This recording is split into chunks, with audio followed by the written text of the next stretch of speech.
안녕하세요. 비운디 긴급 브리핑 홍해걸입니다. 저는 보시는 것처럼 자동차 안에 있습니다. 여기는 제주공항 인근 렌트카 안인데요. 원래는 스튜디오에서 진행하는 게 옳은데 제가 연일 지방 행사가 있어서요. 불가피하게 여러분께 자동차 안에서 진행해 드립니다. 뭔가 여러분께 좀 하소연하고 싶은 게 있다는 얘기입니다. 혹시 어제 여러분들 보신 분 계실지 모르겠는데요. KBS의 저널리즘 톡쇼 J라는 프로그램 미세먼지에 대해서 방송했는데 보신 분 계신가요? 기자 한 분이 나와서 두 가지 논조로 이야기를 했습니다.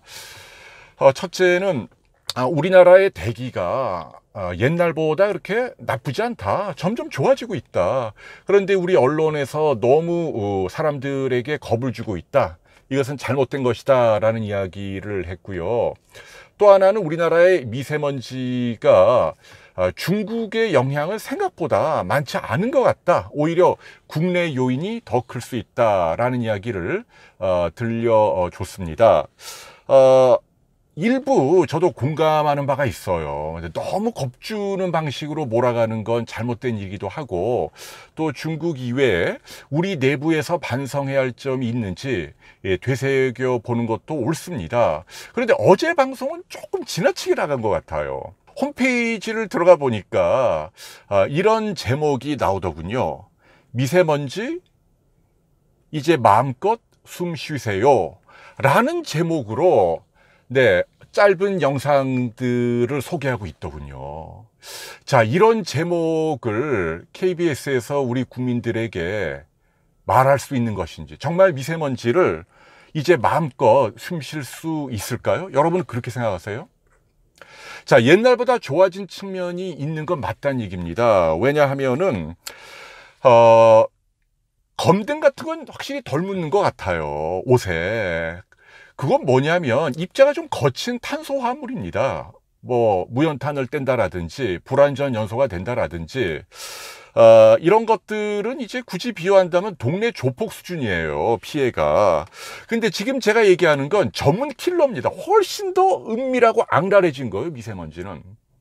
여기서 중요한 포인트는요, 직경 10마이크론 미만의 미세먼지를 말하는 게 아닙니다. 우리나라는 지금 이제 10마이크론 미만을 미세먼지라고 말하고 2.5 마이크론 미만을 초미세먼지라고 하잖아요. 사실은 이 초미세먼지가 더 중요합니다. 10마이크론 미만의 이른바 미세먼지, 사실은 이것도 용어를 바꿔야 한다는 주장이 많습니다.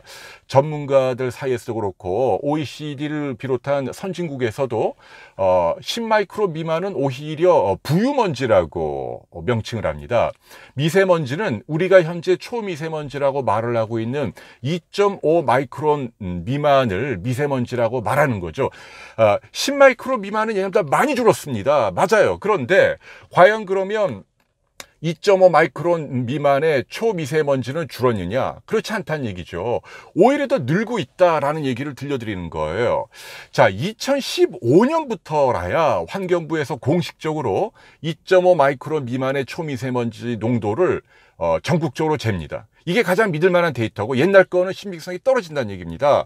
자, 이 데이터를 보면 전국 평균이 2015년 25.6, 그런데 2016년에는 26.1로 오히려 더 나빠졌어요. 그리고 2017년 데이터를 보니까 25.0으로 다시 좀 좋아지긴 했지만, 그러나 여전히 25, 26 언저리를 왔다 갔다 옮겨 다니고 있다는 얘기죠. 별로 좋아졌다고 말할 수 있는 상황은 절대 아니다. 중요한 포인트는 우리나라 정부에서 정한 초미세먼지, 그러니까 2.5 마이크론 이하의 먼지에 대한 기준이 한동안 50 마이크로그램 퍼 세제곱미터였다는 얘기죠. 근데 50이었다는 얘기입니다. 근데 세계보건기준은 얼마인 줄 아세요? 세계보건기구의 기준은요 10입니다. 10. 그래서 2014년 서울대 환경과학대학원 논문을 보면 어떤 일이 있었냐면요, 이른바 2.5 미만의 초미세먼지가 기준치를 넘어선 날이 1년 가운데 우리나라 기준으로 적용하면 3일밖에 없었다. 그러니까 우리나라는 안전하다라고 나온다는 얘기입니다. 그런데 이걸 아까 말씀드린 세계보건기구 기준 10을 적용하면 무려 1년 가운데 215일이나 기준치를 초과했다. 이게 현실이에요. 그래서 이런 비판이 가해져서 몇 년 전에 이 50이라는 초미세먼지 기준을 35로 더 엄격하게 조정을 했잖아요. 그럼에도 불구하고 여전히 우리나라 이 미세먼지 이 농도는 OECD 국가의 보통 한 2배 가까이 높고, 사실 OECD 국가 가운데 가장 높다고 봐도 뭐 틀린 말이 아닙니다. 그리고 여전히 세계보건기구 기준 3배 가까이 육박하고 있다. 2.5 미만의 초미세먼지는 아시죠? 네, 폐를 통해서 끝까지 전달됩니다. 워낙 작으니까 뭐 주로 질소화합물이에요. 디젤이라든지 뭐 화력발전 통해서 말이죠. 그리고 바로 우리 혈액하고 섞이면서 온몸을 통해 돌아다니기 때문에 이게 정말 은밀하고 더 악랄해진 전문 킬러다. 네, 명백한 1급 발암물질이기도 하고요. 그런데 유감스럽게도 이러한 초미세먼지는 별로 좋아진 것 같지 않다라는 얘기입니다. 대부분의 전문가들이 동의하는 내용이에요. 그런데 어제 방송에서 그렇게 좀 안이하게 얘기하는 건 경우가 아니지 않나라는 생각을 해봅니다. 중국도 마찬가지입니다. 대부분의 많은 학자들의 주장은요, 적어도 30에서 50% 정도는 우리나라 미세먼지는 확실히 중국에서 온 것 같다라는 게 중론입니다. 뭐 어떤 연구를 하더라도 30에서 50%, 네, 작은 비율이 아니죠. 저는 개인적으로 그보다 더 높은 비중이라고 생각을 해요. 제가 어제 제주에서도 긴급 방송을 해드렸습니다만 어처구니 없는 일이 어제 제주시의 초미세먼지 농도가 48이더군요. 이건 뭐 기준치를 훨씬 넘어가요. 어제 하루 종일 매캐하고 뿌였습니다. 섬 전체가 다. 산이며 바다며 할 것 없이. 그런데 안타까운 건 도로 전광판에 뭐라고 나왔냐면, 네, 미세먼지 농도 좋음. 뭐가 좋다는 거죠? 완전히 매캐하고 엉망인데 왜 전광판에 그렇게 황당한 결과가 적혀서 나오는지 저는 지금도 이해가 안 가요. 이곳 제주에서 대중 목욕탕 일을 해온 제주에서만 60년을 살았다는 분과 제가 미니 인터뷰를 했는데요. 그분 얘기가 내 생전에 요 최근 몇 년 동안에 제주도에 이렇게 미세먼지로 섬 전체가 뿌연 그런 건 경험해 본 적이 없다. 네, 제주도에서 10년 살았다는 분도 최근 들어서 확실히 더 심해진 것 같다라고 증언을 합니다. 자, 이분들의 고백이 과연 언론에 의해서 조장된 확증 편향일까요? 네, 아니란 얘기입니다. 옛날하고 다르다는 얘기입니다.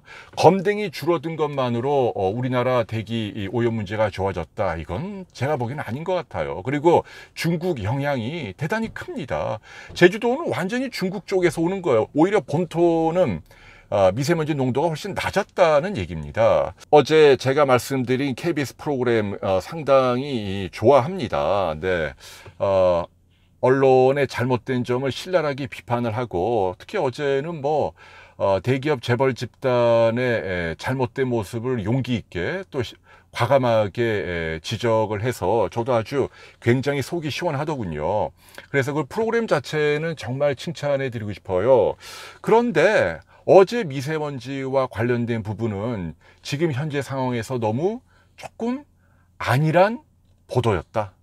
특히 제가 가장 기분이 좀 상한 건 미세먼지 이제 마음껏 숨 쉬세요 라고 KBS가 홈페이지를 통해서 제목을 단다는 건 죄송하지만 약간의 넌센스였다라는 이야기를 들려드리고 싶은데요. 네, 그 프로그램 자체 또 그 기자분 개인에 대한 비판이 아닙니다. 미세먼지, 특히 초미세먼지는 우리가 아무리 관심을 가져도 부족하지 않는 굉장히 중요한 이슈입니다. 좀 더 경각심을 갖고 지켜봐야 하지 않나 라는 말씀을 드리고 싶습니다. 자, 후속 보도 또 며칠 후 준비해서 진행하도록 하겠습니다. 고맙습니다.